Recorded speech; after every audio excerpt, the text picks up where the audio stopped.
jump into the 8 things I believe about fear. You guys don't have to believe the same things, but this is what they look like for me. Some of them I've talked about.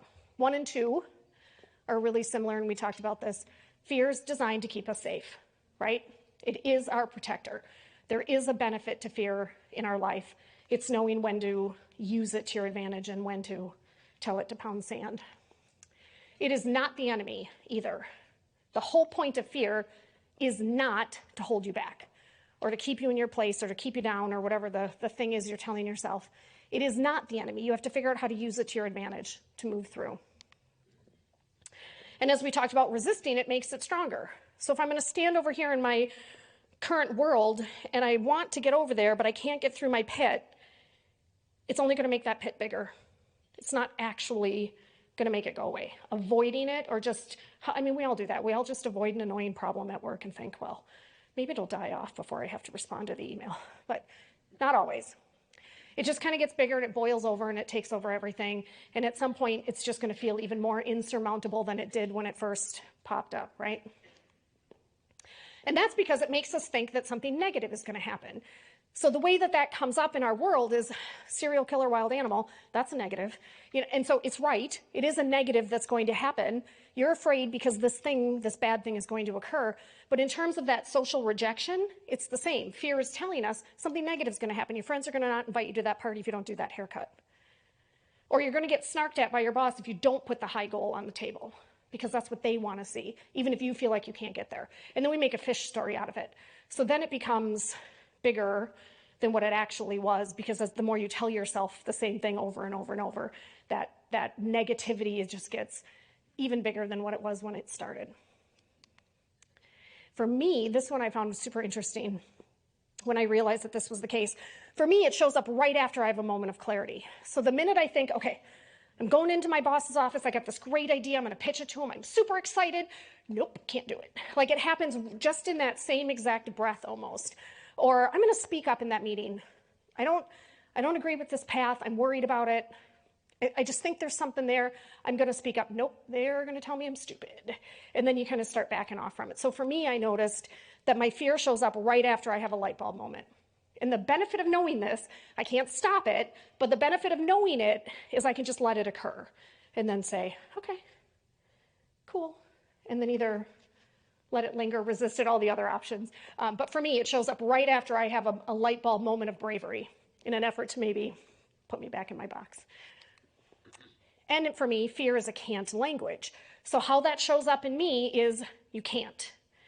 You shouldn't, you won't, don't, you're not tall enough, you're not smart enough, you don't know anything about gasoline, you don't know anything about whatever. It shows up as a can't language. And all true, I don't know a darn thing about gasoline. When I started at Nesna Ventures, I don't know anything about trading gasoline. And that's how it showed up. Like, what? How am I marketing gasoline?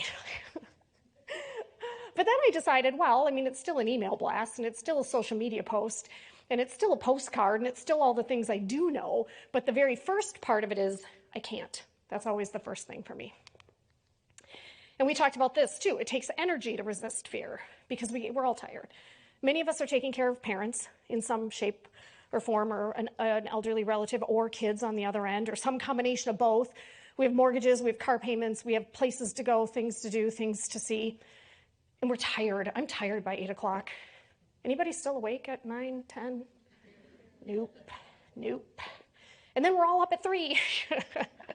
I've hit that age too. We're like, I'm wide awake at 3 a.m. and I've only been asleep for 20 minutes. So we have like zero energy. So sometimes the fear shows up and it's like, oh, I just can't with you today. And you just want to resist it and you just want to put it away and maybe tomorrow. And totally fair. But I know that happens. And I also know what gives me energy. Laughing at those funny videos. I have a dear friend who likes to watch videos of people falling. As do I. It's so mean. But it gives me a little jolt of energy. We all have our little thing, right? I know somebody else who likes Dr. Pepper. So whatever your little thing is that gives you that kind of jolt of energy when you need it, knowing that I need energy to get to do the thing that I know I can't do today, I got to go to my energy source and figure out I just need a little push. I just need a little boost. Okay, this one's a big one. Fear creates self-preservation, and it's my favorite thing that I have learned about fear. I mean, it's a sucky thing, but it's my favorite thing that I've learned about fear. So I'm going to walk you through an example, though, because this one can be a little complicated. So this is something that I think in the moment we don't necessarily know we're doing. But in hindsight, when you figure this out, you can probably think back to a time in your life when you've behaved in the way that I'm going to describe. So back in my 20s, late 20s, maybe early 30s, I didn't live in this state, so none of you would know this. And I did not do it to any of you, so there's that. But I know I did things like this. So I had a really fun job that I loved. I was really excited about it. And I put a lot of effort into it. I worked a lot of long hours, did probably more than I should have. Took on any project that was thrown my way. And I was ambitious and I was aggressive and I wanted a career and I was super excited about it. And I was doing everything that I thought I was supposed to be doing in order to get the promotions and the acknowledgments and the raises and the bonuses and all the stuff, right? And then they hire somebody else who comes in to do something similar, not similar at this point. I don't even remember what it was. Rock star. I mean, rock star. Crushing it. Fixing all the stuff I didn't have time to do. Everybody thinks they're hilarious. They're like the best seats, they get invited to everything. They're making all their targets, doing all the stuff they're supposed to be doing. And I'm like working even over, I'm like now all of a sudden I feel like I'm that much further away from all the things that I wanted. So my choices were to go ask them, how'd you do that? But did I do that? Of course not, because I was 20 and I was stupid. What I actually did is I self-preserved. So I decided I didn't want to lose my opportunity. I didn't want to lose my chance at a promotion or a better job or the new location or that trip to England or whatever the thing was that I thought, I'm going to get that if I rock it. But rather than go ask that person to help me or go find out what they do that was so amazing or learn from all the experience that they brought to the table, I decided that I was going to sabotage them instead. Not overtly, just subtly, but undermining them in meetings. Laughing at me.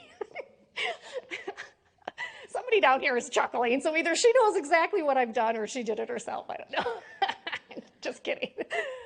But sabotaging them in meetings. So then when that rock star says something in a meeting and it's wrong, like you're wrong. And you can't wait to point it out to them, right? You can't wait to just toss them under that moving bus in that meeting because I thought that's going to make me look better. That is going to make me look better. I'm going to start CCing his boss on all the emails because that's going to make me look better. But it doesn't actually, right? So what happened? What do you think happened when the time came for the next promotion to come out? Wasn't me. I didn't get it because I was self-preserving. I was so busy trying to hold on to mine that they gave it to him, because then I started doing all the behaviors that were the actual reason why they didn't give it to me. I broke down trust. My communication started tanking. I wasn't getting my own work done because I was too busy worrying about whether he was getting his work done. And I was too busy trying to find a moment to, all of you were laughing. I love this. So I didn't actually get the promotion, but it was all my own darn fault. It had nothing to do with that guy. But of course, it took me a number of years to get past that and to realize it was my own fault, not his. And I loved to blame him for a long time. That was fun. Not really. Sucks the energy, right? And probably, the result of several of the wrinkles on my face. When you're self-preserving, you're actually wringing the life out of the thing you're trying to hold on to. So all of the efforts that you're doing to make sure that you get the next raise, the next promotion, the next whatever in your life, if you're more worried about that than you are about learning from the people around you, you're going to end up losing it anyway. Anybody can relate? Oh, I see that. Okay. And I didn't do it to any of you, so it's totally fine. It was way before I got here. Okay, so let's talk about 5